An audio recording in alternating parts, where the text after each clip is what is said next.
كذبت ثمود بطغواها إذ انبعث أشقاها فقال لهم رسول الله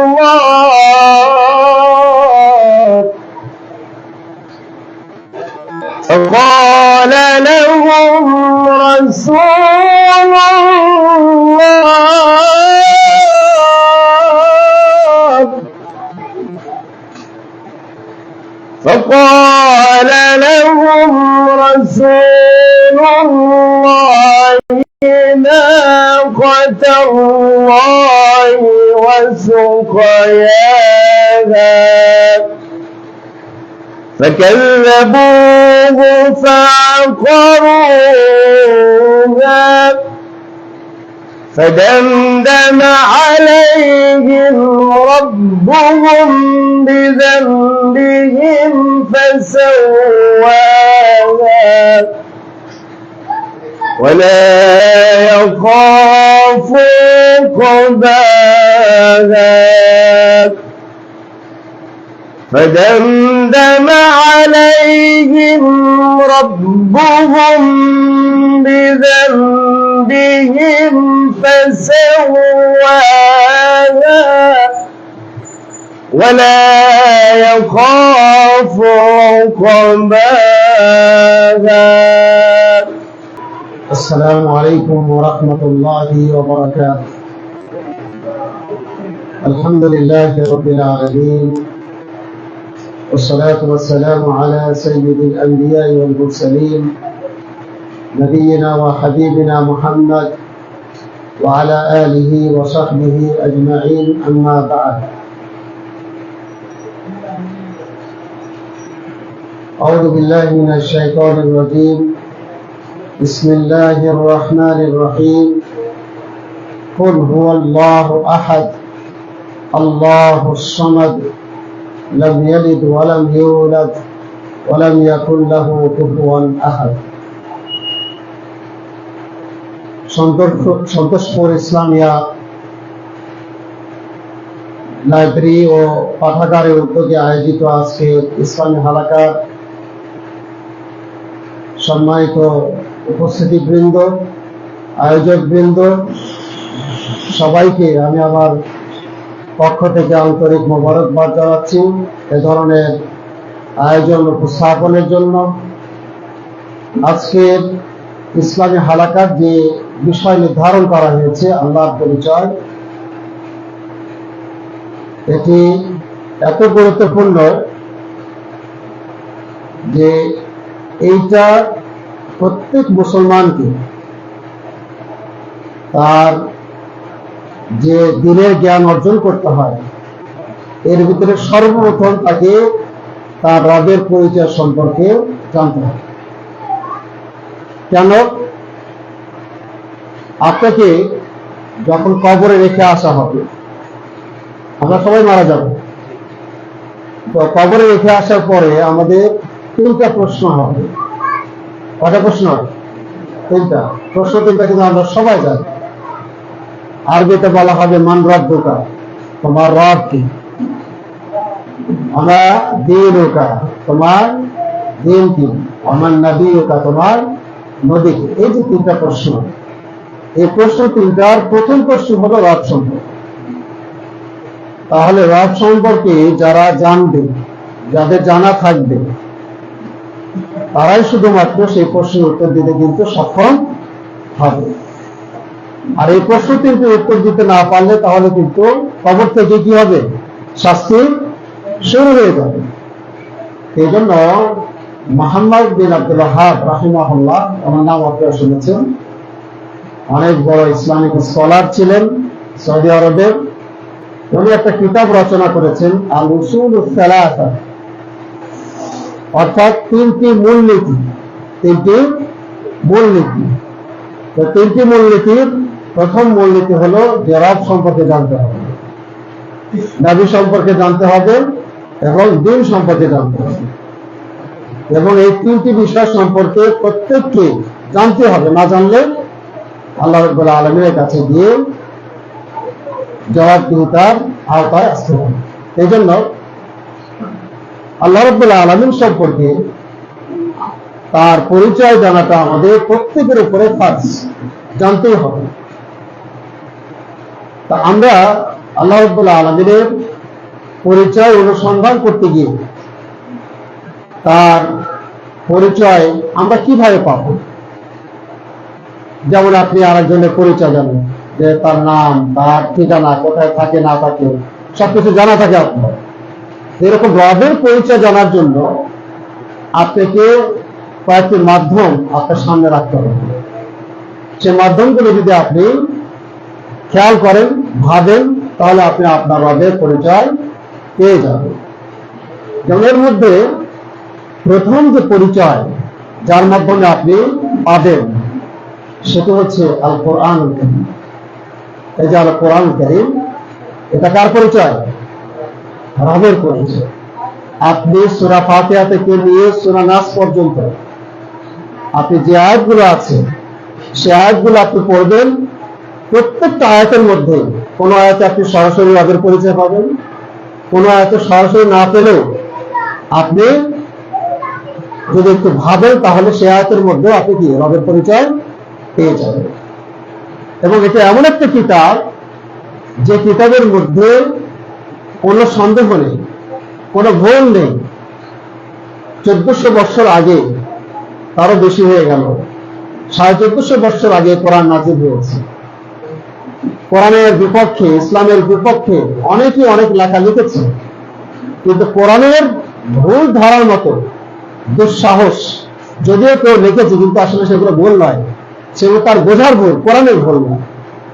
তো সেই কোরআনের ভুল এখন পর্যন্ত কিন্তু কেউ বের করতে সক্ষম হয়নি, কিয়ামত পর্যন্ত কেউ সক্ষম হবেও না। তো এই কোরআন আল্লাহ সুবহানাহু ওয়া তাআলার পরিচয় আছে পুরো কোরআনের মধ্যে।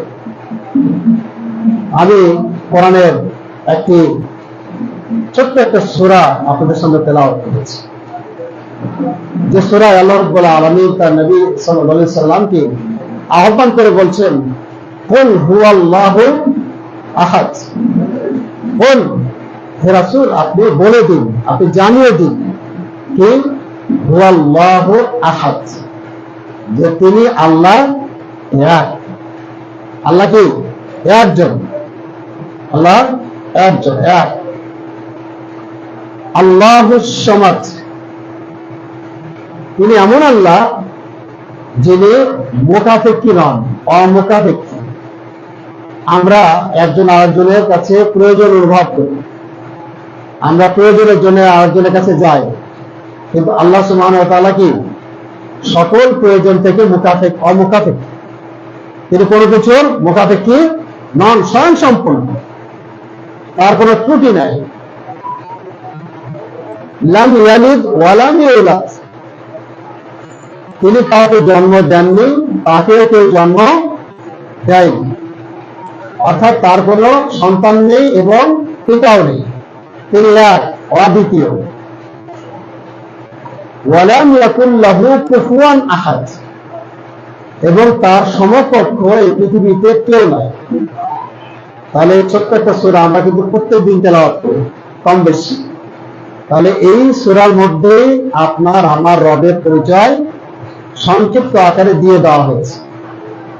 এবং এমন একটি সূরা, এই সূরাটার ফজিলত সম্পর্কে বলা হয়েছে যে কেউ যদি 3 বার পাঠ করে, কয়বার?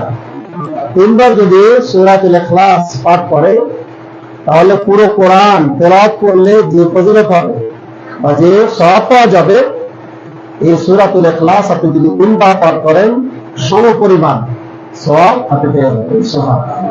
তাহলে এই ছোট্ট একটা সূরা, এর ভিতরে আল্লাহর পরিচয় দেওয়া আছে। এরপর আয়াতুল কুরসির নাম শুনেছি, অনেকের মুখস্থ আছে, হয়তো অনেকের মুখস্থ নেই।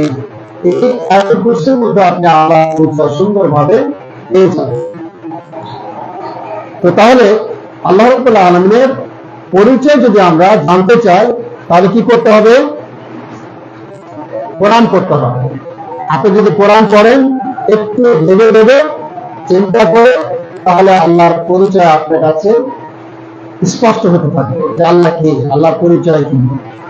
আপনি কোরআন থেকে দূরে থাকবেন, আল্লাহর পরিচয় থেকে আপনি দূরে থাকবেন। এই জন্য আল্লাহর পরিচয় জানার জন্য আমাদেরকে সর্বপ্রথম তারা শুনতে হবে কোরআনকে আমাদের পড়তে হবে, বুঝতে হবে, বোঝার চেষ্টা করতে হবে। দ্বিতীয় পরিচয় হলো, দ্বিতীয়ভাবে আমরা পরিচয় পেতে পারি কোরআন না পড়ে, যেটা কোরআনের আয়াতে আল্লাহ সুবহানাহু ওয়া তাআলা বলছেন, ইন্না ফি খালকিস সামাওয়াতি ওয়াল আরদি ওয়া ইখতিলাফিল লাইলি ওয়ান নাহারি লাআয়াতিন লিউলিল আলবাব। আল্লাহ সুবহানাহু ওয়া তাআলা বলছেন যে আসমান এবং জমিনের সৃষ্টির মধ্যে, আসমান এবং জমিনের সৃষ্টির মধ্যে, এবং এই যে রাত এবং দিনের যে পরিবর্তন হচ্ছে, এখন রাত, আবার এর নির্দিষ্ট সময় যখন শেষ হয়ে যাবে তখন কি আসবে, দিন আসবে।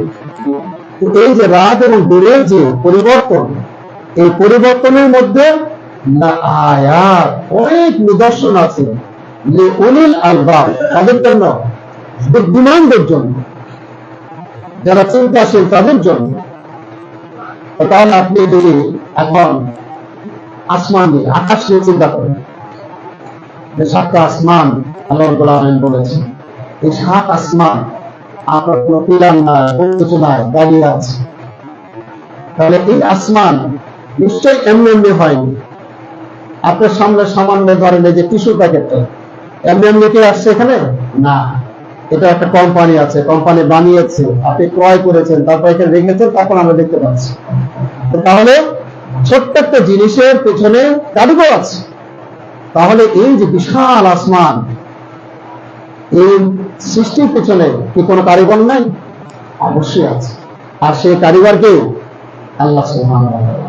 তাহলে আসমান আল্লাহ রাব্বুল আলামিনের সৃষ্টির মাধ্যমে আপনি কি করতে পারবেন? তাকে চিনতে পারবেন। এরপরে আসমান এবং জমিনের মধ্যে কত গ্রহ, নক্ষত্র, এরপরে সূর্য, চন্দ্র বিরাজ করছে। এই যে বিশাল বিশাল এই সৃষ্টিগুলো কে সৃষ্টি করেছেন? আল্লাহ সুবহানাহু ওয়া তাআলা, কোনো সন্দেহ নেই। রাত আসছে, রাতের পরে আবার দিন আসছে, এই যে পরিবর্তন একটার পর একটা, এটার পরিচালনা কে করছেন? আল্লাহ সুবহানাহু ওয়া তাআলা করছেন। তা আপনি এই জিনিসগুলোর মাধ্যমেও আল্লাহকে খুঁজে পাবেন, আল্লাহ পরিচয় পাবেন যে আল্লাহ কি আছেন, আল্লাহ আছেন, আল্লাহ পৃথিবীর সৃষ্টিকার। এরপরে আপনি যদি নিজেকে নিয়ে চিন্তা করেন, আপনার দৈহিক গঠন নিয়ে, যে আপনার এত সুন্দর গঠন এমনি এমনি হলো? আপনি মায়ের পেটে আসলেন, মায়ের পেট থেকে পৃথিবীতে আসলেন, পৃথিবীতে আসার পর ধীরে ধীরে ধীরে ধীরে বড় হচ্ছে, আবার একটা সময় আবার এই পৃথিবী থেকে চলে গেল আমরা সকলে। এই যে আমার যে সুন্দর গঠন, এই গঠনটা কি এমনি হয়েছে? এত সুন্দর গঠন, আপনি শুনতে পাচ্ছেন, দেখতে পাচ্ছেন, স্বাদ অন্বেষণ করতে পারছেন, আপনি সুখ দুঃখ সবকিছু আপনি অনুভব করতে পারছেন। এই যে জিনিসগুলো এমনি এমনি হয়েছে না, এগুলো পিছনে কে আছে? আল্লাহ সুবহানাহু ওয়া তাআলা, যিনি আপনাকে এত সুন্দর ভাবে, সবচেয়ে সুন্দর আকৃতিতে আপনাকে সৃষ্টি করেছেন। তো তাহলে আমরা আল্লাহ সুবহানাহু ওয়া তাআলাকে চিনতে পারবো আমাদের এই সামনে, চোখের সামনে যে জিনিসগুলো আছে সেগুলোকে ভাবলে আপনি আল্লাহর অস্তিত্ব, আল্লাহর পরিচয় আপনি পেয়ে যাবেন। আল্লাহ কি করেন, আল্লাহর গুণাগুণ কি, আল্লাহ কোথায় আছেন, আপনি কোরআন পড়লে বিস্তারিত পেয়ে যাবেন। আমাদের ছোট্ট একটা মাসলাটা হল করা দরকার এখানে, সেটা হলো যে আল্লাহ কোথায় আছে। এটা কিন্তু আল্লাহ পরিচয় আপনার ভিতরে আছে কিনা, এই প্রশ্নটা কিন্তু আপনার জন্য। এই প্রশ্নের উত্তর যদি আসে, ভালো সঠিক উত্তর আসে, তাহলে বোঝা যাবে যে আপনার আল্লাহর ভিতরে আছে। আর যদি উত্তর গরমিল হয়ে যায়, তাহলে কিন্তু পরিচয় কি আছে? গরমিল আছে। এই জন্য এই প্রশ্ন করাটা অমূলক নয়, এই প্রশ্ন করাটা কি নয়? দোষণীয় নয়। কারণ এই প্রশ্নটা স্বয়ং রাসূলুল্লাহ সাল্লাল্লাহু আলাইহি সাল্লাম করেছিলেন কাকে? এক দাসীকে। সে সময় দাসী প্রথা ছিল, আপনারা জানেন। তো এক দাসীকে নবী সাল্লাল্লাহু আলাইহি সাল্লাম প্রশ্ন করলেন যে আইনা আল্লাহ, যে আল্লাহ কোথায় বলো তো? তো সেই দাসী উত্তর দিয়েছিলেন ফিস সামাই। কোথায় আছেন? আকাশ। ফিস সামাই, ফি শব্দের অর্থটা আপনার নর্মাল অর্থ যেটা, সেটা হচ্ছে মধ্যে অর্থ আসে। মধ্যে, এই মানে কি মাঝে বা মধ্যে। তাহলে ফিস সামাই এর অর্থ হবে কি আকাশের মধ্যে। কিন্তু ফি অর্থ আবার উপরে হয়। ফি অর্থ কি হয়? উপরে, ফাওক। তাহলে ফাওক আস-সামা মানে আকাশের উপরে, আসমানের উপরে আপনার কি আছে? আরশে আজিম আছে। কি আছে? আরশে আজিম। সে আরশের উপরে আল্লাহ সুবহানাহু ওয়া তাআলা আছে। তাহলে এই দাসীকে রাসূলুল্লাহ সাল্লাল্লাহু আলাইহি সাল্লাম জিজ্ঞাসা করলেন যে আল্লাহ কোথায় আছেন? সে উত্তর দিল কোথায়? আকাশ, আসমান। আরেকটা উত্তর আছে এখানে। অনেকে প্রশ্ন করে, যাদের ভিতরে এই বিশ্বাস আছে আল্লাহ সর্বত্র বিরাজমান, সব জায়গায় আল্লাহ আছেন, তো তারা এটা বলে যে এখানে কি আছে? ফিস সামা। আল্লাহ তো বলেন যে আরশের উপরে আছেন। কোথায় আছেন? আকাশের মধ্যে আছেন। তো ফিস সামাই মানে হচ্ছে ফাওকাস সামা। আর একটা অর্থ হচ্ছে যে সামাউন শব্দের শাব্দিক অর্থ হচ্ছে যে উঁচু জায়গায়। কোথায়? উঁচু জায়গায়। তা আল্লাহ রাব্বুল আলামিন কোথায় আছেন? উঁচুতে আছে, উপরে আছে। এরপরে দ্বিতীয় প্রশ্ন এই দাসীকে করেছিলেন যে মান আনা, আমি কে, এটা বলো তো। তখন সেই দাসী উত্তর দিল যে আনতা রাসূলুল্লাহ, তুমি আল্লাহর কি রাসূল। এই দুই প্রশ্নের উত্তর দেওয়ার পরে নবী সাল্লাল্লাহু আলাইহি সাল্লাম বললেন ইন্নাহা মুমিনা, সে কি মুমিন নারী। সে আল্লাহর পরিচয় বলতে পেরেছে এবং রাসূলের পরিচয় দিল। এজন্য তাকে নবী সাল্লাল্লাহু আলাইহি সাল্লাম কি বললেন? যে সে মুমিনা। তারপরে তার যে দাসীর যে মালিক ছিল, সে মালিককে নবী সাল্লাল্লাহু আলাইহি সাল্লাম দেখে বললেন আতিকহা, একে কি করে দাও? মুক্ত করে দাও। ফা ইন্নাহা মুমিনা, কেন সে কি মুমিন নারী। তাহলে আল্লাহ কোথায় আছেন? আসমানের উপরে আছে। আপনার এই প্রমাণ, অসংখ্য প্রমাণ আছে এখানে। আমি বেশ কয়েকটা, এই প্রশ্নটা এই জন্য করলাম যে এই প্রশ্নের উত্তর সম্পর্কে আমাদের কিন্তু অনেক অস্পষ্টতা আছে অনেকের ভিতরে। যেমন আল্লাহ রাব্বুল আলামিন যে আরশে আজিমে আছেন, কোরআনে 7টি আয়াত এসেছে। কয়টা আয়াত? 7টি আয়াতে আল্লাহ রাব্বুল আলামিন একই আয়াত আর রহমানু আলাল আরশিস তাওয়া, যে রহমান কোথায় আছেন? আরশের উপরে, আরশের উপরে আছে, আরশের উপরে আছেন। আরশের উপরে আছেন তার মানে উপরে আছেন, সকলের উপরে, সকল সৃষ্টির উপরে তিনি অবস্থান করছেন। আল্লাহ সুবহানাহু ওয়া তাআলা উপরে আছেন। এর প্রমাণে কোরআনে কারীম আমাদেরকে জানাচ্ছে ইয়াখাফুনা রাব্বাহুম মিন ফাওকিহিম, যে তারা তাদের রবকে ভয় করে। কোন রবকে? যে রব তাদের উপরে আছে, সেই উপরে। এরপরে আপনার আল্লাহ সুবহানাহু ওয়া তাআলা যে আসমানে আছেন, উপরে আছেন, সেটার প্রমাণে কোরআনে আয়াত নাযিল হয়েছে। আল্লাহ সুবহানাহু ওয়া তাআলা বলছেন আমিনতুম মান ফিস সামাই আন ইয়াকসিফা বিকুমুল আরদ, তোমরা কি নিশ্চিত হয়ে গেছো আকাশে যিনি আছেন তিনি তোমাদেরকে জমিনে ধসিয়ে দিবেন, এইখান থেকে কি তোমরা নিশ্চিত, মানে নিরাপদ হয়ে গেছো? তিনি যে কোনো মুহূর্তে কি করতে পারেন? ধসিয়ে দিতে পারেন। তাহলে আকাশে যিনি আছেন, তাহলে বোঝা যাচ্ছে কি এখনো প্রমাণ হলো যে আল্লাহ কোথায় আছেন? উপরে আছে, আসমানে আছেন। এরপরে প্রত্যেকটা ভালো কাজ, ভালো কথা আল্লাহর কাছে কিন্তু চলে যায়, উপরে চলে যায়। কোরআনে এসেছে ওয়া ইলাইহি ইয়াসআদু আল কালিমুত তাইয়্যিব, তার কাছে ভালো কথা উঠে যায় উপরে। সওদ মানে হচ্ছে উপরে ওঠা। আপনি যে গাছের উপরে ওঠেন, এটাকে আরবিতে বলা হয় সাইদা। অনেকে সেই গাছে সাইদা সাজার, সে গাছ দিয়ে উঠলো, তার মানে কি নিচে নামলো না উপরে উঠলো? উপরে উঠলো। তো ইলাইহি ইয়াসআদুল কালিমুত তাইয়্যিব, যে তার কাছে ভালো কথা উঠে যায়, চলে যায়, ফেরেশতা পৌঁছে দেন যে বান্দা এই ভালো কথা জিকির করেছে, বান্দা কি বলে দোয়া করেছে, এই ভালো ভালো কথাগুলো আল্লাহ রাব্বুল আলামিনের কাছে চলে যায়। এরপর আমরা আরেকটা জ্বলন্ত উদাহরণ, স্পষ্ট উদাহরণ মেরাজ সংঘটিত হয়েছিল। আপনারা জানেন তো মেরাজের ঘটনা। মেরাজের ঘটনা কি? যে নবী সাল্লাল্লাহু আলাইহি সাল্লামকে 7 আসমানের উপরে সিদরাতুল মুনতাহা পর্যন্ত নিয়ে যাওয়া হয়েছে। কেন নিয়ে যাওয়া হয়েছিল? রবের সাথে সাক্ষাতের জন্য। সাক্ষাৎ যদিও সরাসরি হয়নি, কিন্তু কথা রবের সাথে কিন্তু হয়েছিল। তো এই যে আপনার 7 আসমানের উপরে রবের সাথে সাক্ষাৎ করতে গেলেন আল্লাহ রাব্বুল আলামিন, নবী সাল্লাল্লাহু আলাইহি সাল্লাম, তো যদি সব জায়গায় থাকতো তাহলে ওখানে যাওয়ার কোনো প্রয়োজন ছিল না। এবং এই কোরআনের আপনার যে সালাত, আমরা যে নামাজ পড়লাম, এই নামাজ কোথায় ফরজ হয়েছে?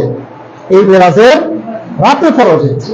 তাহলে এই দলিলগুলো, এই কথাগুলো প্রমাণ করছে যে আল্লাহ সুবহানাহু ওয়া তাআলা কোথায় আছেন? আসমানে আছেন। কিন্তু তিনি ওয়াসিআ রাব্বি কুল্লা শাইইন ইলমা, কিন্তু পৃথিবীতে যা কিছু ঘটছে সব কিছু তিনি কি জানতে পারছেন। তার জ্ঞানের বাইরে কোনো কিছু কিন্তু সংঘটিত হচ্ছে না। এই যে আমরা এখানে এখন আলোচনা করছি, এই সংবাদ আল্লাহর কাছে আছে? আল্লাহ জানেন, আল্লাহ দেখছেন যে আমরা কারা এখানে বসে দিনের কথা শুনতে পাচ্ছি। হাদিসে এসেছে, হাদিসটা শোনায় তাহলে আপনাদের আরো ভালো লাগবে। হাদিসে এসেছে, মাজতামা কওমুন ইয়াতাদারাসুনা আল কুরআনা, কোন কওম, কোন জাতি যখন একত্রে বসে পরস্পরে কোরআনের দাস নিয়ে আলোচনা করে, তাদের কি হয়? ইল্লা নাযালা আলাইহিমুস সাকিনা, তাদের উপর আল্লাহর পক্ষ থেকে এক ধরনের প্রশান্তি নেমে আসে, এক ধরনের আরাম, এক ধরনের আপনার প্রশান্তি অনুভব হয়, ভালো লাগা কাজ করে। ওয়া গাশিয়াতুহুমুর রাহমা, এবং রহমত তাদেরকে বেষ্টন করে রাখে। আল্লাহর রহমতের চাদর দিয়ে তাদেরকে কি করে রাখা হয়? বেষ্টন করে রাখা হয়, যারা নাকি এই ধরনের মজলিসে বসে। ওয়া গাশিয়াতুহুমুর রাহমা ওয়া হাফাতহুমুল মালায়েকা, এবং ফেরেশতারা তারা কিন্তু চতুর্দিক দিয়ে ঘিরে আছে। এখন ফেরেশতারা আছে, কারণ আমরা কোরআন নিয়ে আলোচনা করছি, দিন নিয়ে আলোচনা করছি, তখন আমাদের ফেরেশতারা কিন্তু বেষ্টন করে আছে। তারপরে আরেকটা ফজিলত আছে, সেটা হচ্ছে ওয়া যাকারাহুমুল্লাহু ফীমান ইনদাহু, আল্লাহ সুবহানাহু ওয়া তাআলা তার কাছে যারা আছে, তারা আছেন ফেরেশতারা, তার আশপাশে যারা ফেরেশতা আছেন, তাদের সাথে আমাদের এই যে যারা উপস্থিত আছে তাদেরকে নিয়ে ওখানে কি হচ্ছেন? আল্লাহ রাব্বুল আলামিন তাদের সাথে আলোচনা করছে। সুবহানাল্লাহ, বুঝতে পারছেন? তাহলে আল্লাহ রাব্বুল আলামিনের কাছে জ্ঞান আছে না নাই? জ্ঞান আছে। পৃথিবীতে যা হচ্ছে সব কিছুর ইলম তার কাছে আছে। ওয়া তাসকুতু মিন ওয়ারাকাতিন ইল্লা ইয়ালামুহা, গাছের একটা পাতাও যদি ঝরে পড়ে, গাছের পাতা, সে পাতা সম্পর্কে তার জ্ঞান আছে? আল্লাহর কাছে। আল্লাহ জানেন যে পাতা, গাছের একটা পাতা ঝরে পড়েছে। তাহলে আল্লাহর জ্ঞানের বাইরে কোনো কিছু কিন্তু নেই। কিন্তু আল্লাহ সুবহানাহু ওয়া তাআলা তার সত্তাগতভাবে সৃষ্টির উপরে অবস্থান করছেন, আরশে আজিমে অবস্থান করছেন। তাহলে আমাদের কেউ যদি জিজ্ঞাসা করে যে আল্লাহ কোথায় আছেন, আমরা কি বলবো বলেন তো? আরশে আজিমের উপর আছে। কোথায়? প্রমাণ কোথায়? অসংখ্য প্রমাণ আছে। আল্লাহর একটা গুণবাচক নাম আছে, কি নাম? আলিয়ুন। আলিয়ুন মানে কি? যিনি সুউচ্চ, উচ্চতে অবস্থান করে, আলিয়ুন। এটা হচ্ছে আল্লাহ কিন্তু নাম, আলিয়ুন। এজন্য শুধু ব্যক্তির নাম কিন্তু আলী যদি রাখে তাহলে কিন্তু কি হবে? ভুল হবে। আব্দুল আলী, আলীর বান্দা, এভাবে রাখতে হবে। সম্মানিত দিনী ভাইয়েরা, তাহলে আমরা বুঝতে পারলাম যে আল্লাহ রাব্বুল আলামিনের পরিচয় আমরা কি কি পন্থায় জানতে পারি, এবং আল্লাহ কোথায় আছেন সেটাও আমরা জানলাম। এখন জানবো যে আল্লাহ সুবহানাহু ওয়া তাআলা তার আরো কিছু পরিচয় আছে, কিছু হক আছে, যে হকগুলো সম্পর্কে জানা আমাদের উপরে একান্ত আবশ্যকীয়, এবং যেটাকে বাংলা ভাষায় আমরা অনেকে শুনে ফেলেছি এখনো, যে তাওহীদ বলা হয়। কি বলা হয়? তাওহীদ। তাওহীদ মানে কি? আল্লাহকে এক হিসেবে জানা, মানা, বিশ্বাস করা। জানতে হবে যে আল্লাহ কি একজন। এটা সূরাতুল ইখলাসে আমি অনুবাদ করে আপনাদের শুনিয়েছি। আল্লাহ একজন কোন ক্ষেত্রে? আল্লাহ রাব্বুল আলামিনের যে কাজগুলো আছে, আল্লাহ রাব্বুল আলামিন যে কাজগুলো করেন, সে কাজগুলোতে তিনি কি এক। এবং আল্লাহর যে হক আছে, আমরা যে ইবাদত করি, এই ইবাদত শুধুমাত্র কার জন্য করতে হবে? আল্লাহর জন্য করতে হবে। এবং আল্লাহ রাব্বুল আলামিনের সুন্দর সুন্দর নাম আছে, সেই নামগুলোর ব্যাপারে আমাদেরকে জানার চেষ্টা করতে হবে। আমি পর্যায়ক্রমে যতটুকু সময় আছে এই সময়ের মধ্যে এই তাওহীদ সম্পর্কে আমি সংক্ষেপে আপনাদের সামনে তুলে ধরার চেষ্টা করব। তো প্রথমে আমরা শুনব তাওহীদুর রুবুবিয়্যা। তাওহীদুর রুবুবিয়্যা এর অর্থ কি? যে আল্লাহকে রব হিসাবে এক জানা। আমরা বলি না রব্বির হামহুমা কামা রাব্বায়ানি সগরা, বলি কিনা? দোয়াতে বলি না রব্বানা আতিনা ফিদ দুনিয়া হাসানা ওয়া ফিল আখিরাতি হাসানা ওয়া কিনা আযাবান্নার। দেখবেন যে অধিকাংশ দোয়ার মধ্যে কি আছে? রব আছে। সবসময় আমরা রবকে দেখে বলতেছি, রবকে দেখে। তার মানে কি? এই রবের যে অর্থ, এটা ব্যাপক অর্থ। এই রব অর্থ হচ্ছে মালিক। রব অর্থ কি? মালিক। পৃথিবীতে যা কিছু দেখতে পাচ্ছেন, এই পৃথিবীতে যা কিছু আছে সব কিছুর মালিক কে? আল্লাহ রাব্বুল আলামিন। আপনি যে আপনার জমি জমার মালিক, আপনার দোকানের মালিক, সেটারও প্রকৃত মালিক কে? আল্লাহ সুবহানাহু ওয়া তাআলা। আপনাকে কিছুদিনের জন্য ভোট করার জন্য দিয়েছেন, কিন্তু এর প্রকৃত মালিক আল্লাহ সুবহানাহু ওয়া তাআলা। তাহলে রব মানে কি? মালিক। রব মানে মালিক। এরপর রব মানে হচ্ছে খালেক। রব মানে কি? খালেক। খালেক মানে সৃষ্টিকর্তা। এই পৃথিবীতে যা কিছু আমরা দেখতে পাচ্ছি সব কিছু, যদিও আমরা কিছুটা আমরা নিজ হাতে বানিয়েছি, কিন্তু এই বানানোর পেছনে যে জ্ঞানটা দিয়েছেন, কে দিয়েছেন? আল্লাহ সুবহানাহু ওয়া তাআলা। তাহলে সব কিছুর মূলে দেখবেন যে সৃষ্টিকর্তা কে? একমাত্র আল্লাহ সুবহানাহু ওয়া তাআলা। আর কিছু সৃষ্টি যেগুলো আমরা সচক্ষে দেখতে পাচ্ছি, আসমান, জমিন, গ্রহ, নক্ষত্র, যতগুলো যা কিছু আছে সেগুলো আল্লাহ সুবহানাহু ওয়া তাআলার তৈরি। তাহলে আল্লাহ রাব্বুল আলামিনকে রব হিসেবে মানতে হবে। আর রবের অর্থ আমি বললাম মালিক, এবং আরেকটা কি? খালেক, সৃষ্টিকর্তা হিসেবে। আরেকটা মানতে হবে, সেটা হচ্ছে মুদাব্বির। মুদাব্বির মানে কি? পরিচালক। আল্লাহ সুবহানাহু ওয়া তাআলা এই পৃথিবীকে যে পরিচালনা করছেন, তার এই যে দেখেন রাত আসছে, রাতের পর আবার দিন আসবে। সূর্য এসেছিল, সূর্য চলে গেছে, এখন চন্দ্র এসেছে, আবার চন্দ্র ডুবে যাবে। এই যে পরিচালনা কে করছেন? আল্লাহ সুবহানাহু ওয়া তাআলা। তাহলে মৌলিক ভাবে এর ভিতরে আরো অনেক আছে, যেমন আপনার জন্মদাতা, মৃত্যুদাতা, যিনি আপনাদেরকে জীবন দিয়েছেন, যিনি আপনাকে মৃত্যু দান করেন, এরপর যিনি আপনাকে রিজিক দান করেন, এগুলো সব কিন্তু রবের অর্থ। সবগুলো কি? রবের ভিতরে। এই জন্য রবটা ব্যাপক অর্থে ব্যবহার হয়। এই জন্য এখানে বলা হয়েছে তাওহীদুর রুবুবিয়্যা, আল্লাহকে রব হিসাবে মেনে নিতে হবে। কোরআনে অসংখ্য আয়াত আছে, যে আয়াতগুলো আল্লাহ সুবহানাহু ওয়া তাআলা যে আমাদের রব, আমাদের সৃষ্টিকর্তা, আমাদের মালিক, আমাদেরকে খাওয়ান, পড়ান, আমাদেরকে পরিচালনা করেন, এগুলোর প্রমাণের জন্য অসংখ্য আয়াত আছে। আমি একটা আয়াত আপনাদেরকে উল্লেখ করছি। আল্লাহ সুবহানাহু ওয়া তাআলা মক্কার কাফের মুশরিকদেরকে তিনি নবী সাল্লাল্লাহু আলাইহি সাল্লামের মাধ্যমে একটা প্রশ্ন করতে বললেন। কি করতে বললেন? প্রশ্ন। আল্লাহ রাব্বুল আলামিন নবীকে বলছেন, কুল, হে রাসূল আপনি বলুন, আপনি জিজ্ঞাসা করুন, মান ইয়ারযুকুকুম মিনাস সামাই ওয়াল আরদ, যে আসমান এবং জমিন থেকে তোমাদেরকে কে রিজিক দেয়? আসমান থেকে কি রিজিক? আসমান থেকে কি আসে? পানি আসে। পানি আসে কিনা? পানি না থাকলে তো আপনার ফসল হবে না। ফসল হবে? ফসল হবে না। আসমানের পানি আসছে, এটা আসমানের রিজিক। আর জমিনে অসংখ্য আপনার নিয়ামত, অসংখ্য রিজিক আছে, যেটা আপনি গুণে শেষ করতে পারবেন না। তাহলে এই যে আসমান এবং জমিন থেকে তোমাদেরকে কে রিজিক দেয়, এটা কাকে জিজ্ঞাসা করতে বললেন? মক্কার কাফের মুশরিক যারা, তাদেরকে জিজ্ঞাসা করতে বললেন। তুমি তাদেরকে জিজ্ঞাসা করো যে আসমান এবং জমিন থেকে তোমাদেরকে কে রিজিক দিয়ে থাকে। আরো প্রশ্ন, আম্মা ইয়ামলিকুস সামআ ওয়াল আবসার। সামআ মানে আপনার শ্রবণ শক্তি, আর আবসার মানে আপনার দৃষ্টি শক্তি। এই শ্রবণ শক্তি এবং দৃষ্টি শক্তি, এর অর্থ হচ্ছে যে যারা শুনতে পায়, দেখতে পায়, এদেরকে, এদের মালিক আসলে কি? তাহলে কতগুলো সব প্রাণী আপনার শুনতে পায়, তাই না? শুনতে পায়, দেখতে পায়। তাহলে এই সব কিছু মালিককে, এটা কাকে জিজ্ঞাসা করতে বললেন? রাসূলুল্লাহ সাল্লাল্লাহু আলাইহি সাল্লামকে কাকে জিজ্ঞাসা করতে বললেন? মক্কার কাফের মুশরিকদের। দ্বিতীয় প্রশ্ন, তৃতীয় প্রশ্ন করলো ওয়ামাই ইখরিজুল হাইয়া মিনাল মাইয়িত, ওয়ামাই ইখরিজুল হাইয়া মিনাল মাইয়িত, যে মৃত থেকে কে জীবন দান করে।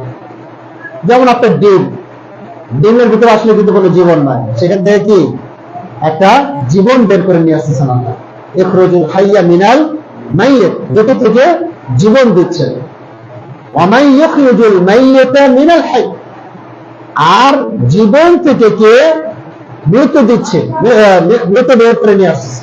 জীবন তো তার ভিতর থেকে একটা আপনার কিছুই ছিল না, হ্যাঁ, সেখান থেকে আপনার বের করে নিয়ে আসছে। মানুষের পেট থেকে আপনার পেটের ভিতরে তো আসলে কিছু ছিল না, সেখান থেকে আপনার জীবন বের করে নিয়ে আসছে।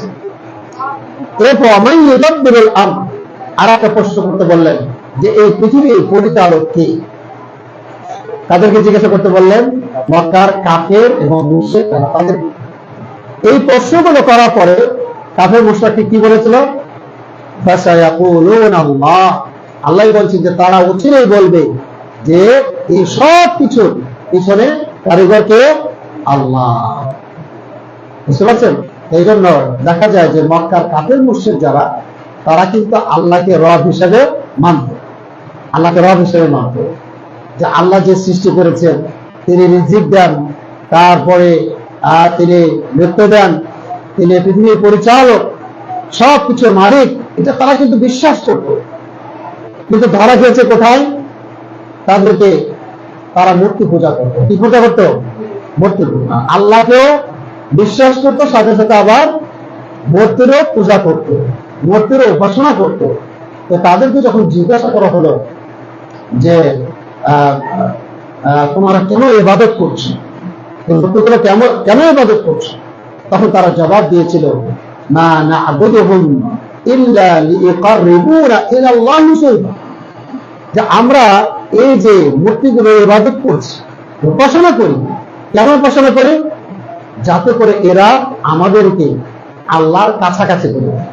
বুঝতে পারছেন কি কথা? আল্লাহকে কাছাকাছি করে দেয়। তার মানে তাদের ভিতরে পরিপূর্ণ এই বিশ্বাস ছিল না যে আল্লাহ সুবহানাহু ওয়া তাআলা সবকিছু শুনতে পান, সবকিছু দেখতে পান, সবকিছুর সমাধান তার কাছে আছে। এটার কমতি ছিল, যার কারণে তারা মূর্তির মাধ্যমে আল্লাহ কাছে যেতে চেয়েছিল। তা আমাদের সমাজেও কিন্তু এক ধরনের মানুষ যারা কিন্তু সরাসরি আল্লাহর কাছে চাইতে চায় না, তারা মাধ্যম ধরতে চায়, মাধ্যম ধরতে চায় এবং যুক্তি দেখায়।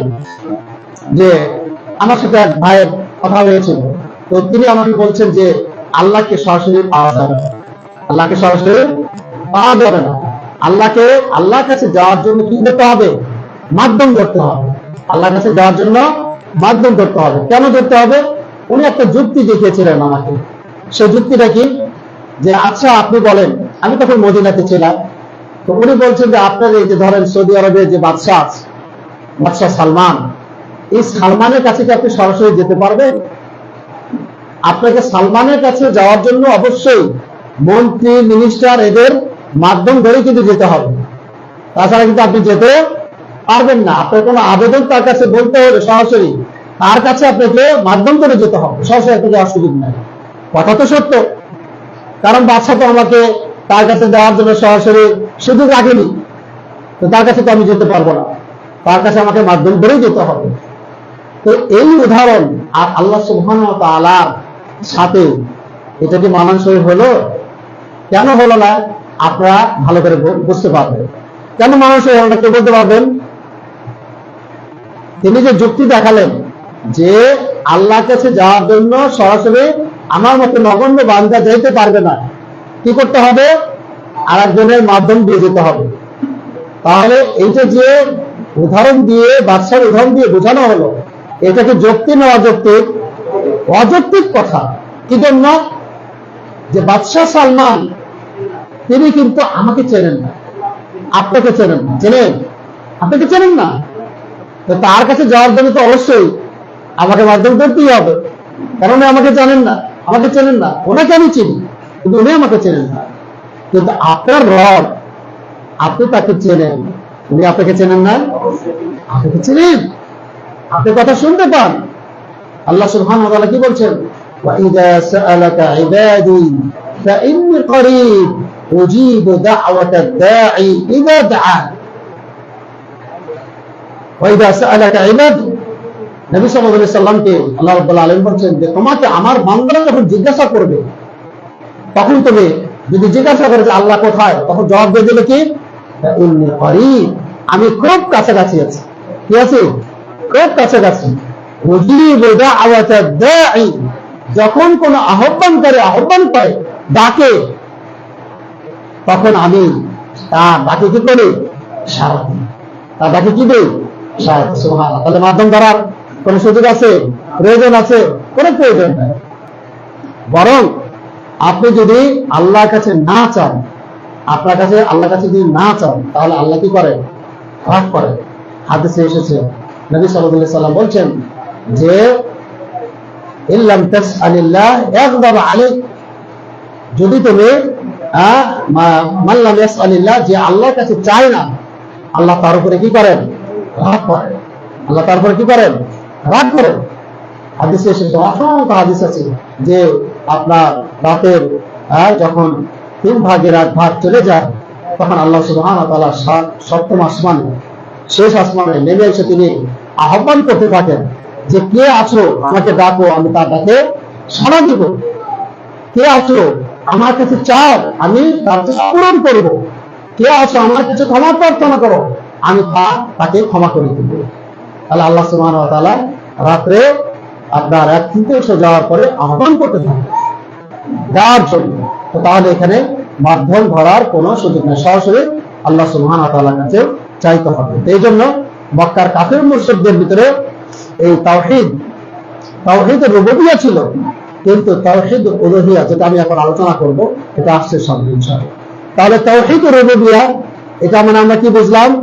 যে আল্লাহ সুবহানাহু ওয়া তাআলা তিনি যে আমাদের রব, আমাদের সৃষ্টি করেছেন, পৃথিবী পরিচালনা করছেন এবং সবকিছুর মালিক, এটা আমাদেরকে মনে প্রাণে কি করতে হবে? বিশ্বাস করতে হবে। বোঝা গেছে? বিশ্বাস করতে হবে। এটা হচ্ছে তাওহীদুর রুবুবিয়্যাহ। এই তাওহীদটা সবার ভিতরে কিন্তু থাকতে হবে, না থাকলে কিন্তু আপনার পূরণ করতে হবে। দ্বিতীয়ত হচ্ছে আপনার তাওহীদুল উলুহিয়্যাহ। তাওহীদুল উলুহিয়্যাহ, তাওহীদুল উলুহিয়্যাহ মানে যে আল্লাহকে ইলাহ হিসাবে মেনে নিতে হবে, যেটা আমরা কালিমা তাইয়্যিবা বলি। কালিমা তাইয়্যিবা কি? লা ইলাহা ইল্লাল্লাহ। এর অর্থ জানেন?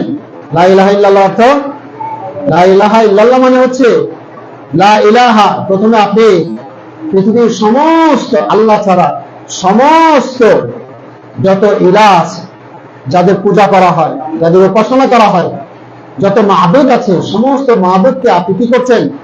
অস্বীকার করছেন। লা ইলাহা, কোন ইলাহ নাই, ইল্লাল্লাহ, ইলাহকে শুধুমাত্র আল্লাহ। তাহলে কালিমা তাইয়্যিবা লা ইলাহা ইল্লাল্লাহ, এটার অর্থ কিন্তু অনেক ব্যাপক। আপনাকে এটা নিয়ে ভাবতে হবে যে আল্লাহ যে বললেন যে আল্লাহ ছাড়া কোনো ইলাহ নাই, এটা যখন আপনি বলবেন, মনে প্রাণে বিশ্বাস করবেন, তখন কিন্তু সিজদা শুধুমাত্র কাকে দিতে হবে? আল্লাহকে দিতে হবে। মাথা নোয়াতে হবে কার কাছে? আল্লাহর কাছে। অন্য কারো কাছে মাথা নোয়ানোর সুযোগ নাই। এই জন্য হাদিসে এসেছে, আগে তাওহীদুর রুবুবিয়্যাহর সাথে সংশ্লিষ্ট, আমি যদি হাদিসটা বলি নাই, হাদিসটার ভিতরে ইবনে আব্বাস রাদিয়াল্লাহু তাআলা আনহু, তিনি একদিন রাসূলুল্লাহ সাল্লাল্লাহু আলাইহি সাল্লামের শহরের পিছনে বসা ছিলেন। তাকে দেখে নবী সাল্লাল্লাহু আলাইহি সাল্লাম বললেন যে ইয়া গুলাম ইন্নী উআল্লিমুকা কালিমাতিন, হে বৎস, আমি তোমাকে কিছু বাক্য শেখাবো, আমি তোমাকে কিছু বাক্য শেখাবো, বাক্য জানাবো। এই বাক্যগুলো তুমি মনোযোগ সহকারে শোনো। সেটা কি? ইহফাযিল্লাহ ইয়াহফাযুক, তুমি যদি আল্লাহকে হেফাজত করো, আল্লাহকে হেফাজত, আল্লাহ হেফাজত মানে কি? আল্লাহর ইবাদত বন্দি করার মাধ্যমে আল্লাহর হককে তুমি যদি সংরক্ষণ করো, তাহলে কি করবেন? ইয়াহফাযুক, তাহলে আল্লাহ তোমাকে কি করবেন? সংরক্ষণ করবেন, হেফাজত করবেন। এরপরে আপনার ইহফাযুকা তাজিদহু তুজাহাক, এরপর আল্লাহকে, আল্লাহর ইবাদত যদি তুমি যথাযথভাবে করো, তাহলে তুমি তোমার সামনে আল্লাহকে পাবে। মানে তোমার বিপদ আপদ যে কোনো মুহূর্তে তুমি আল্লাহর সান্নিধ্য পেয়ে যাবে, আল্লাহ সহযোগিতা পাবে। এরপরে বলছে ইদা সাআলতা ফাসআলিল্লাহ, যখন তুমি চাইবে, তোমার চাওয়ার প্রয়োজন হবে, আপনার প্রয়োজন এখন অভাব দেখা দিয়েছে, কি করবেন? প্রথমে আল্লাহ কাছে চাইবেন। আমরা তো অভাব হলে কি করি? আল্লাহ কাছে কিন্তু চাই না, আল্লাহ কাছে চাই, আল্লাহ কাছে চাই, খুব কম আল্লাহকে কিন্তু এক্ষেত্রে আমরা ভুলে যাই। কিন্তু নবী সাল্লাল্লাহু আলাইহি ওয়াসাল্লাম ইবনে আব্বাস রাদিয়াল্লাহু তাআলা আনহুকে শিক্ষা দিচ্ছেন যে যখন তোমার চাওয়ার প্রয়োজন হবে তখন তুমি কার কাছে চাইবে? আল্লাহর কাছে। হাদিসে এসেছে নবী সাল্লাল্লাহু আলাইহি ওয়াসাল্লাম বলেন, যদি তোমার জুতার ফিতা ছিঁড়ে গেছে, আপনার জুতার ফিতা দরকার, কার কাছে যাবেন? মুচুর কাছে যাবেন। পকেটে টাকা আছে আপনার, অসুবিধা নাই, মুচুর কাছে গিয়ে ঠিক করবেন। কিন্তু এর আগে আপনি আল্লাহর কাছে এই জুতার ফিতার জন্য আপনি কি করবেন? প্রার্থনা করবেন, আল্লাহ একটা ভালো জুতার ফিতা মিলিয়ে দিয়ে, জুতার ফিতাটা ভালো। নগরটাকে উদাহরণ দিয়ে আপনাকে বোঝানো হয়েছে যে আপনার ছোটখাটো প্রয়োজনে আপনি কার শরণাপন্ন হবেন? আল্লাহ শরণাপন্ন। তাহলে ইদা সাআলতা ফাসআলিল্লাহ, যখন চাইবে তখন আল্লাহর কাছে হাত পাতবে, অন্য কারো কাছে না। আল্লাহর কাছে হাত পেতে তারপরে আপনার যে দিতে পারবে এরকম কোন মানুষ যদি থাকে, যার সক্ষমতা আছে, তার কাছে আপনার চাওয়াটা কি আছে? বৈধতা আছে। কিন্তু প্রথমে আল্লাহর কাছে আপনি শরণাপন্ন হবেন। ওয়াইদা ইসতাআনতা ফাসতাইন বিল্লাহ, আর যখন তোমার সাহায্যের প্রয়োজন হয়, বিশেষ সাহায্য, সন্তান হয় না, কার কাছে চাইবেন? দেওয়ার মালিক কে? আল্লাহ। সন্তান আল্লাহ দিবেন, ছেলে মেয়ে দিবেন না ছেলে দিবেন, এটা হলো কার হাতে? আল্লাহ। তো সুতরাং আপনি কার কাছে ধন্যবাদ দিবেন? আল্লাহ সুবহানাহু ওয়া তাআলার কাছে আপনার বিশেষ সাহায্যের জন্য তার কাছে ধন্যবাদ দিবেন। তাহলে এই কালিমাগুলো আপনার নবী সাল্লাল্লাহু আলাইহি ওয়াসাল্লাম ইবনে আব্বাস রাদিয়াল্লাহু তাআলা কে শিক্ষা দিলেন। এরপর বলছেন ওয়া আলাম, তুমি জেনে রাখো, আন্নাল উম্মাতা লাদ ইসতামআত আলা আন ইয়ানফাউকা বিশাইইন লাম ইয়ানফাউকা ইল্লা বিশাইইন ক্বাদ কাতাবাল্লাহু লাক। জেনে রাখো যে পৃথিবীর সকল মানুষ যদি তোমার কোনো কল্যাণ করতে চায়, কি করতে চায়? কল্যাণ করতে চাচ্ছে, সকল মানুষ আপনার কল্যাণ করতে চাচ্ছে, ভালো করতে চাচ্ছে, তারা ততটুকুই কল্যাণ আপনি করতে পারবে যতটুকু কল্যাণ আপনার জন্য আল্লাহ লিখে রেখেছে। মানুষের আসলে আপনার কোন হাত নেই, আল্লাহ সুবহানাহু ওয়া তাআলা যতটুকু আপনার জন্য কল্যাণ নির্ধারণ আছে ততটুকু পাবে। এরপরে ওয়াইদা ইসতামাউ আলা আন ইয়াদুররুকা বিশাইইন লাম ইয়াদুররুকা ইল্লা বিশাইইন ক্বাদ কাতাবাহু আল্লাহু লাক। ঠিক তেমনিভাবে পৃথিবীর সকল মানুষ আপনার যদি ক্ষতি করার ইচ্ছা করা থাকে, কেউ যদি ক্ষতি করতে চায়, আপনার বিরুদ্ধে চলে যায়, তারা ততটুকুই ক্ষতি করতে সক্ষম হবে যতটুকু আপনার তাকদীরে কি আছে? লেখা আছে, এর বেশি পারবে না। তাহলে বোঝা আছে যে আপনার লাভ ক্ষতি এটা কার হাতে? আল্লাহ সুবহানাহু ওয়া তাআলা। এজন্য মানুষকে ভয় করার কোনো সুযোগ নেই। তাহলে এই বিশ্বাসগুলো আপনার ভিতরে কি করতে হবে? লালন করতে হবে। তাহলে আপনি যখন লালন করবেন তখন আল্লাহকে যে আপনি আসলে চেনেন এই পরিচয়টা ফুটে উঠবে।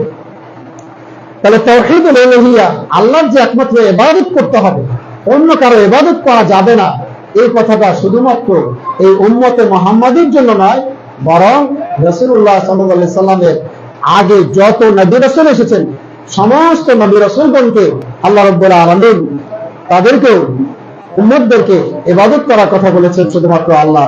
যেমনটা আল্লাহ সুবহানাহু ওয়া তাআলা বলছেন, ওয়া আরসালনা মিন ক্বাবলিকা মির রাসূলিন ইল্লা নূহি ইলাইহি, আপনার পূর্বে আমি যত রাসূল পাঠিয়েছি সকল রাসূলের কাছে ওহী করেছিলাম কি ওহী? আন্নাহু লা ইলাহা ইল্লাল্লাহ, যে আল্লাহ ছাড়া কোনো কি নাই? ইলাহ, আল্লাহ ছাড়া কোনো মাবুদ নেই। ইবাদত শুধুমাত্র আল্লাহর জন্যই করতে হবে, অন্য কারো করার সুযোগ নেই। ফাবুদুন, এরপরে আপনার বিভিন্ন আয়াতে আসছে, এরপরে ওয়াবুদুল্লাহ ওয়া লা তুশরিকু বিহি শাইআ, যে তোমরা আল্লাহর ইবাদত করো, তার সাথে কারো শরীক করো না।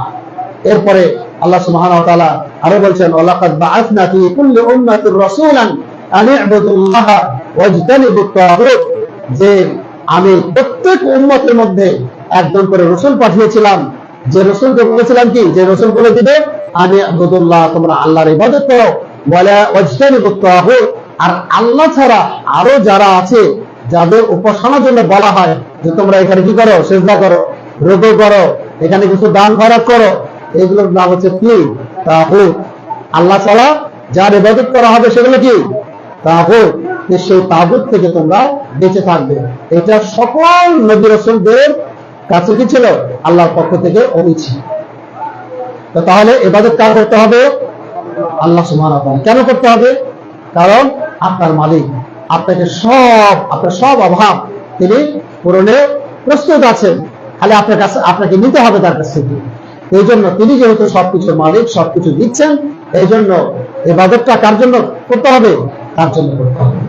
তাহলে আমরা ছোট ছোট উদাহরণ দিয়ে এগুলো বুঝতে পারি যে আপনি কোন ব্যক্তির আন্ডারে যদি কাজ করেন, কাজের পরে পারিশ্রমিক আপনাকে দেওয়া হবে নাকি? পারিশ্রমিকের বিনিময়ে তো আপনি কাজ করেন। তাহলে আল্লাহ সুবহানাহু ওয়া তাআলা আপনাকে যে নিয়ামত দিয়েছেন, এই নিয়ামত গুলো ঋণ আপনি কোনোভাবে শোধ করতে সক্ষম হবেন না। একটা নিয়ামত নিয়ে যদি আপনি ভাবেন, ধরেন আপনার বোনের মধ্যে আপনার ধরেন আপনার কানের সমস্যা হয়েছে, কানে আর শুনতে পান না, তাহলে এটা যে কত বড় নিয়ামত, যে শুনতে পায় না সেই অনুভব করতে পারে, সেই বুঝতে পারে যে এটা কত বড় নিয়ামত। তাহলে এইটা পূরণ কি হবে অন্য কোনো কিছু দিয়ে? হবে। তাহলে আপনার আল্লাহ সুবহানাহু ওয়া তাআলা যে নিয়ামত করে দিয়েছেন, এই নিয়ামত গুলোর পিছনে আপনার কি করতে হবে? শুকরিয়া স্বরূপ তার ইবাদত করতে হবে। শুধুমাত্র তার ইবাদত করতে হবে, অন্য কারো ইবাদত করা যাবে না। এটা হচ্ছে তাওহীদুল উলুহিয়্যাহ। সংক্ষেপে আমি চলে যাচ্ছি যেহেতু আমাদের হাতে সময় কম। এরপরে আমাদের তাওহীদুল আসমা ওয়াস সিফাত।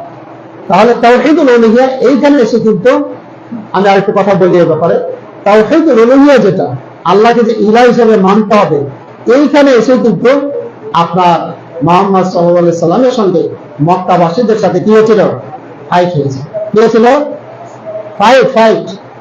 তারা কিন্তু লা ইলাহা ইল্লাল্লাহ এই কালিমাটা যখন শুনেছে, তখন কিন্তু আর মুহাম্মদ সাল্লাল্লাহু আলাইহি সাল্লামকে মানতে পারেনি।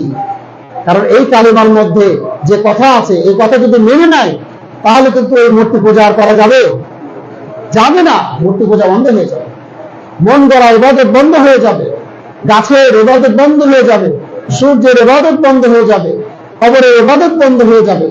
তাহলে এই লা ইলাহা ইল্লাল্লাহকে মানলে পারে এই তাদের পূর্বের বাপ-দাদাদের ধর্ম সব বাতিল হয়ে যাবে। এই জন্য তারা এই লা ইলাহা ইল্লাল্লাহ তারা গ্রহণ করতে সক্ষম হয়নি। এই জন্য নবী সাল্লাল্লাহু আলাইহি সাল্লামের বিরোধিতা করেছে, তাকে পাগল বলেছে, জাদুকর বলেছে, এবং সর্বশেষ মক্কা থেকে তাকে বের করে দিয়েছে, বাধ্য হয়েছে নবী সাল্লাল্লাহু আলাইহি সাল্লাম হিজরত করতে। তাহলে লা ইলাহা ইল্লাল্লাহর জন্য, এই জন্য শুধুমাত্র লা ইলাহা ইল্লাল্লাহ ইবাদতের হকদার একমাত্র আল্লাহ। এটা আমাদেরকে কিন্তু সর্বক্ষেত্রে কিন্তু মনে রাখতে হবে। ইবাদত কিন্তু অনেক প্রকার। আমরা মনে করি যে ইবাদত মানে মনে হয় তাহলে নামাজ পড়া, রোজা রাখা, তাই তো নাকি? না, ইবাদত মানে দান করা। ইবাদত মানে কি? দান করা। আপনি যে দান করবেন, কোথায় দান করবেন? আল্লাহর জন্য দান করতে হবে। আপনি যদি দান করেন যে আরে অমুক ব্যক্তির উদ্দেশ্যে আমি দান করলাম, অমুক ব্যক্তিকে দিয়ে আসলাম, এটা অমুক ব্যক্তির জন্য জবাই করলাম, আল্লাহর জন্য না। আপনি অমুক ব্যক্তির সম্মানার্থে আপনি জবাই করতেছেন। ওরা একটা ছাগল, আপনার বড় কোনো মানুষ আসলো, আপনি কি করলেন? তার জন্য, তার উদ্দেশ্যে আপনি জবাই করে তাকে খাওয়াবেন, এটা না, বরং সে যে আসছে তার উদ্দেশ্যে আপনি জবাই করতেছেন। ভালো করে বুঝবেন যে তার উদ্দেশ্যে আপনি জবাই যদি করেন, তাহলে এটা কি হয়ে যাবে? ইবাদত হবে না, কি হয়ে যাবে? শিরক হয়ে যাবে। তার জন্য করতে হবে আল্লাহর নামে। আল্লাহর নামে আপনাকে জবাই করতে হবে। আপনি আল্লাহর নামে জবাই করে আপনি যাকে ইচ্ছা তাকে খাওয়াবেন, কোনো অসুবিধা নেই। কিন্তু ইবাদত শুধুমাত্র আল্লাহর জন্য করতে হবে। আর ইবাদত কাকে বলা হয়? সংক্ষেপে একটা লাইন আমি বলে দিই। ইবাদত হলো যে ভালো কাজগুলো আমরা করে থাকি এবং এই ভালো কাজের বিনিময়ে আল্লাহর কাছে কি চাই? প্রতিদান চাই, যে আল্লাহর বিনিময়ে কিছু আমাকে দিও। এটার মানে কি? ইবাদত। আর এই ইবাদতটা শুধুমাত্র আল্লাহর জন্য করতে হবে, অন্য কারোর জন্য করা যাবে না। আর একটা তাওহীদ আছে, সেই তাওহীদটার নাম হচ্ছে তাওহীদুল আসমাই ওয়াস সিফাত। আল্লাহ সুবহানাহু ওয়া তাআলার সুন্দর সুন্দর কি আছে? নাম আছে। কি আছে? নাম আছে। এরপরে আল্লাহ সুবহানাহু ওয়া তাআলার গুণবাচক অনেক গুণবাচক শব্দ কোরআনে ব্যবহার হয়েছে, হাদিসে ব্যবহার হয়েছে। এই জন্য এক্ষেত্রে আমাদেরকে যেটা করতে হবে সেটা হলো যে আল্লাহ সুবহানাহু ওয়া তাআলা তার পরিচয় নাম মানে কি?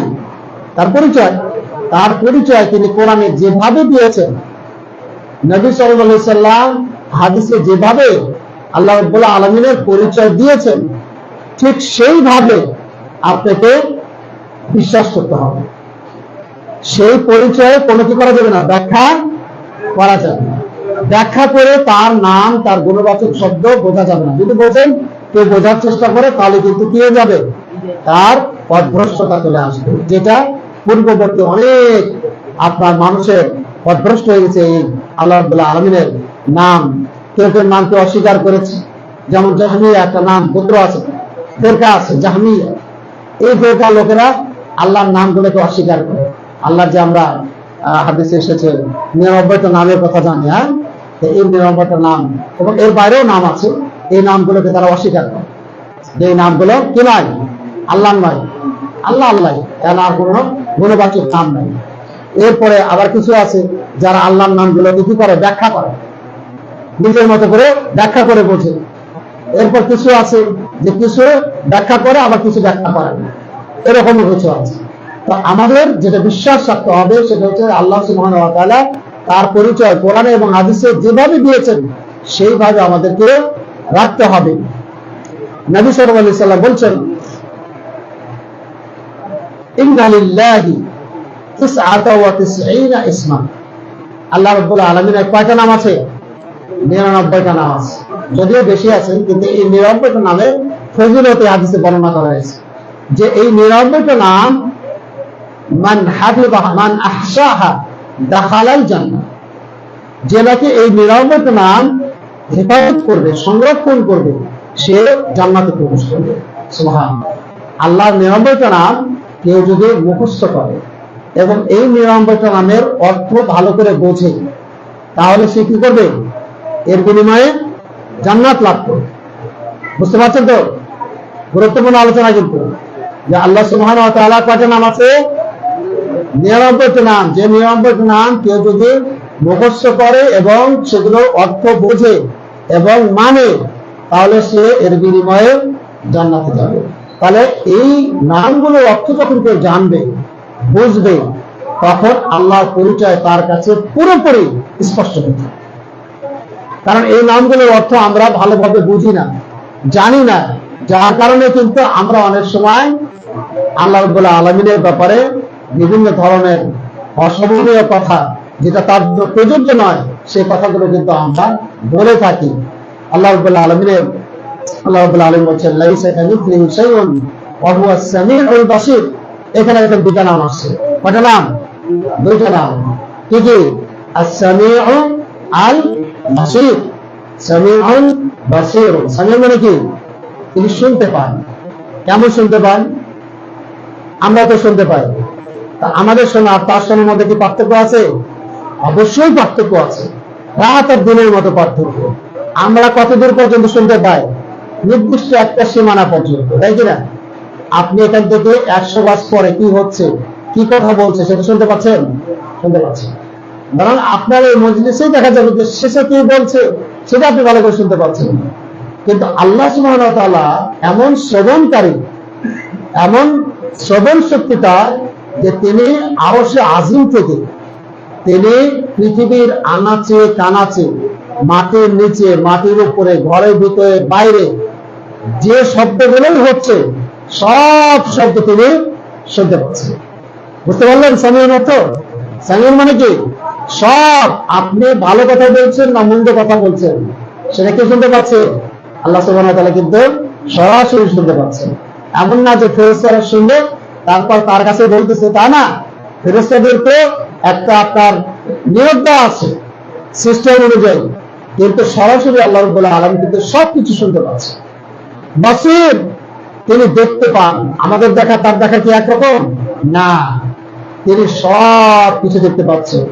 আমরা এই যে বাউন্ডারির আড়ালে কি হচ্ছে দেখতে পাই না, কিন্তু আল্লাহ সুবহানাহু ওয়া তাআলা আরশে আজিম থেকে এই পৃথিবীর যেখানে আপনি টয়লেটের ভিতরে থাকলে আপনাকে দেখতে পান, আপনি সুউচ্চ অট্টালিকার মধ্যে যেখানে কোনো কেউ কিছু কারো ঢোকার সাধ্য নাই, সেইখানে যদি আপনি থাকেন, সেইখানে আপনি যা করছেন সব কিছু আল্লাহ সুবহানাহু ওয়া তাআলা সরাসরি দেখতে পাচ্ছেন। তাহলে আল্লাহ সুবহানাহু ওয়া তাআলার নামটা যদি আপনি যখন জানবেন, নামগুলো যখন আপনি বুঝবেন, তখন আপনার দ্বারা অন্যায় কাজ সহজে হবে। আপনি যখন মনে করেন আরে আমি যে কথা বলছি আল্লাহ তাআলা কিন্তু সব।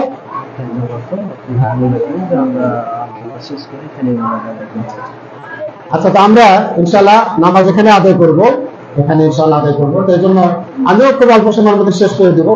এখানে আজান হলে সাথে সাথে আপনারা চলে যায় না, তো আমরা ইনশাআল্লাহ এখানে সালাত আদায় করবো। আমি শেষ করে দিচ্ছি ইনশাআল্লাহ। তো তাহলে আল্লাহ সুবহানাহু ওয়া তাআলা তিনি দেখতে পান, সব কিছু দেখতে পাচ্ছেন। তাহলে আমাদের তার দেখার মধ্যে অনেক পার্থক্য আছে, এবং আমরা যখন তার এই পরিচয়গুলো জানবো তখন কিন্তু আমাদের দ্বারা অপরাধ সহজে সংগঠিত হবে না। কারণ কোনো কাজ করতে গেলেই যখন আমরা মাথায় রাখবো আল্লাহর পরিচয়টা, তখনই কিন্তু আমরা সেখান থেকে আমরা ভয় পাবো, আমাদের বিরত থাকার চেষ্টা করবো। এই জন্য আল্লাহ সুবহানাহু ওয়া তাআলার নামের অর্থগুলো বোঝার দরকার আছে না নাই? অবশ্যই আছে, বুঝতে হবে। আপনি বোঝার চেষ্টা করবেন। যদি সবকিছু আমরা বুঝতে পারি, আল্লাহর নামগুলো কেন আমরা বুঝবো না, কেন আমরা শিখবো না? কারণ এগুলোর উপরে তো আমার হাতেরা নির্ভর করছে। আমি এখানে যত্ন বেশি আল্লাহর দিন সম্পর্কে জানবো, মানবো, আমার এটা পরবর্তীতে কাছে আসবে। এই জন্য আল্লাহর পরিচয়গুলো ভালোভাবে জানার চেষ্টা করতে হবে। তবে ওই যে আমি বললাম যে আমাদের দেখা, আমাদের শোনা আল্লাহ রাব্বুল আলামিনের শোনার মতো নয়, সেটা প্রথমেই আল্লাহ সুবহানাহু ওয়া তাআলা বলছেন লাইসা কামিথলিহি শাইউন, তিনি কারো মতো নন, তিনি কারো মতো নন। ওয়া সামিউল বাসীর, কিন্তু তিনি কি করেন? শুনতে পান, দেখতে পান। সুবহানাল্লাহ। আল্লাহ সুবহানাহু ওয়া তাআলা কি আছে? হাত আছে। আল্লাহ তাআলা বলেছেন ইয়াদুল্লাহি ফাওকা আইদিহিম, আল্লাহর হাত আছে। তো এই হাতটার আপনার কোনো ব্যাখ্যা করা যাবে না। আপনাকে বিশ্বাস করতে হবে যে আল্লাহ যেহেতু বলেছেন কোরআনে হাত আছে, আপনাকে এতটুকুর মধ্যে সীমাবদ্ধ থাকতে হবে, বিশ্বাস করতে হবে যে আল্লাহর হাত আছে। কেমন? আল্লাহ ভালো জানেন। আল্লাহ বলেননি যে তার হাত এমন এমন এমন। এই জন্য আপনার এটা ব্যাখ্যা করার কোনো সুযোগ নেই, বরং বুঝতে হবে যে আল্লাহ কি আছে? হাত আছে। হাদিসে এসেছে আল্লাহ রাব্বুল আলামিনের পা আছে। কেমন পা? এটা আপনার ব্যাখ্যা করার সুযোগ নেই, বিশ্বাস করতে হবে যে আল্লাহর পা আছে, কারণ এটা তার গুণ। এজন্য আপনাকে বিশ্বাস রাখতে হবে। আল্লাহ সুবহানাহু ওয়া তাআলার চোখ আছে, কেমন? এটা আল্লাহ রাব্বুল আলামিন ভালো আছে, ভালো জানেন। আল্লাহ রাব্বুল আলামিনের চেহারা আছে, কেমন চেহারা? কারণ পৃথিবীতে সৃষ্টির মধ্যে তো কারো চেহারার সাথে কারো চেহারা মিল নাই, আছে? মিল নাই। আর তিনি তো স্রষ্টা, তার সাথে কোনো তুলনা বা কোনো আপনার মিলানোর সুযোগ নেই। তো কোরআনে এবং হাদিসে আল্লাহ রাব্বুল আলামিনের পরিচয় যেভাবে দেওয়া আছে, সেইভাবে তাকে চেনা, জানা এবং মনে প্রাণে বিশ্বাস করার নামই হচ্ছে তাওহীদুল আসমা ওয়া সিফাত। তো সম্মানিত দিনী ভাইরা, আল্লাহ রাব্বুল আলামিনের পরিচয় এই সংক্ষিপ্ত সময়ে যতটুকু সম্ভব হলো আমি আপনাদেরকে জানানোর চেষ্টা করলাম। এগুলো যদি আপনারা ইনশাআল্লাহ সামনে রেখে চলার চেষ্টা করেন, এবং আরো বেশি যেটা আমি আপনাদেরকে ইঙ্গিত দিলাম, যেমন আল্লাহ রাব্বুল আলামিনের যে গুণবাচক মানগুলো, এগুলো আপনি অর্থগুলো জানার চেষ্টা করবেন, তাহলে আল্লাহর প্রতি বিশ্বাস আপনার আরো দৃঢ় হবে, আরো বাড়বে। আল্লাহর প্রতি ভয়, আল্লাহর প্রতি আপনার ভালোবাসা আরো বেশি তৈরি হবে। এই জন্য আপনারা আরো বেশি জানার চেষ্টা করবেন। আল্লাহ সুবহানাহু ওয়া তাআলা আপনাদেরকে তৌফিক দান করুন। এবং আমরা অনেকক্ষণ যাবত আলোচনা করলাম, আপনারা অনেক কষ্ট করে এতক্ষণ যাবত আলোচনা শুনলেন। আল্লাহ সুবহানাহু ওয়া তাআলা আপনাদের সকলকে কবুল করে নিন, আল্লাহুম্মা আমিন। এবং যে আলোচনা করলাম সেই আলোচনার মাধ্যমে, সেই আলোচনাকে সামনে রেখে যেন আমরা সকলেই আমাদের সামনের দিনগুলোতে চলতে পারি, সে তৌফিক দান করুন। সাথে সাথে শুধু এই জানাটা আমাদের নিজেদের মধ্যে সীমাবদ্ধ রাখবো না। আমরা জানলাম এখানে আমাদের মা বোনেরা স্ত্রী আসতে পারেনি, আসছে কি? আসতে পারেনি। তাহলে এই জিনিসগুলো তাদেরও জানা দরকার আছে না নাই? তাদেরকে ইবাদত করতে হয়, এই জন্য তাদেরকে আমরা কি করবো? জানাবো, বন্ধু বান্ধবদেরকে জানাবো, আত্মীয় স্বজনদেরকে জানাবো। কারণ এটা কিন্তু আপনার কাছে যখন গেল, তখন কিন্তু আপনার মানা এবং এটা পরবর্তীতে এটা বলাটাও কিন্তু আপনার একটা নৈতিক দায়িত্বের মধ্যে চলে আসে। বুঝতে পারছেন? এই জন্য হাদিসে এসেছে যে আপনার একটা আয়াতও যদি আপনার কাছে থাকে, সেটাও আপনি কি করেন? প্রচার করেন। প্রচার করতে হবে, জানাতে হবে। এই জন্য আমরা যেন নিজেদের মধ্যে সীমাবদ্ধ না রাখি, আমরা যেন এটা প্রচার করি। আল্লাহ সুবহানাহু ওয়া তাআলা আমাদের সকলকে সেই তৌফিক দান করেন। ওয়া আখিরু দাওয়ানা আলহামদুলিল্লাহি রাব্বিল আলামিন। এরপর এই আলোচনার পরে